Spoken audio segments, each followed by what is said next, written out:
In this video, I will show you how to get money off of H&R Block Emerald Card. So if you want to get money off, you can do an ATM withdrawal. You can use any ATM with Cirrus, MasterCard, or MoneyPass logo. So this is an example of a MasterCard logo. You just need to enter your PIN and withdraw cash. However, if you want to get money off through some ways, you can do cashback at retail stores. You just need to use this Emerald card right here for purchases at stores that offer cashback. You can select debit and enter your PIN.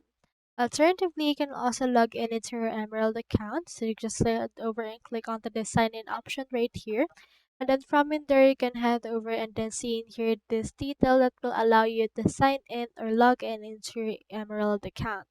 Now, through this, you can just head over and then link your personal bank account, and then you can get the money into this and transfer it from there.